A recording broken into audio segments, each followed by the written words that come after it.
ঢাকা চট্টগ্রাম মহাসড়কের ফেনী অংশ এখন যেন মৃত্যু ফাঁদে পরিণত হয়েছে। টানা বর্ষণে মহাসড়কের ২৭ কিলোমিটার জুড়ে সৃষ্টি হয়েছে অসংখ্য ছোট বড় খানাখন্দ। সংস্কারের আশ্বাস মিললেও কমছে না দুর্ভোগ। মহাসড়কের সমিতি বাজার অংশ থেকে বিস্তারিত জানাতে যুক্ত হচ্ছেন প্রতিনিধি দিদারুল আলম। দিদারুল আলম, এই যে খানাখন্দের বিষয়টি, যার কারণে বেশ দুর্ভোগ পোহাচ্ছেন সাধারণ মানুষ, এই বিষয়ে প্রশাসনের পক্ষ থেকে কোনো ব্যবস্থা এখনো নেওয়া হচ্ছে না কেন? আপনি নিশ্চয়ই কথা বলেছেন, জেনেছেন, আমাদের একটু বিস্তারিত বলবেন। আমরা এই মুহূর্তে রয়েছি ঢাকা চট্টগ্রাম মহাসড়কের ফেনী যে অংশ, সেই ফেনী অংশের সমিতি বাজার এলাকায়, এবং এই ফেনীর যে ২৭ কিলোমিটার অংশ, সেই ২৭ কিলোমিটার অংশের বিভিন্ন স্থানেই কিন্তু আসলে খানাখন্দের সৃষ্টি হয়েছে।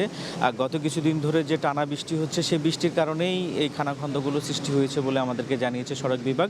আমরা সড়ক বিভাগের সাথে কথা বলেছি, তারা আমাদেরকে জানিয়েছে যে তারা বৃষ্টি বন্ধ হলেই যে সকল জায়গায় খানাখন্দ সৃষ্টি হয়েছে সে সকল খন্দগুলোতে তারা সংস্কারের কাজ শুরু করবে, এবং তারা কিন্তু কিছু কিছু জায়গায় সংস্কারের কাজ শুরু করেছে আমরা দেখতে পেয়েছি। তবে বৃষ্টির কারণে কিন্তু সেগুলোকে আসলে টিকানো যাচ্ছে না, সেগুলো আবার নতুন করে খানাখন্দ হচ্ছে। তবে তা নিয়ে আসলে ঢাকা চট্টগ্রাম মহাসড়কে যে সকল স্থানগুলোতে খানাখন্দের সৃষ্টি হয়েছে, সেগুলো আসলে যখন বৃষ্টি হয় তখন আসলে বোঝা যায় না যে এখানে গর্তের সৃষ্টি হয়েছে। আমরা যদি একটু দেখানোর চেষ্টা করি আপনাদেরকে, আমাদের ঠিক পেছনেই কিন্তু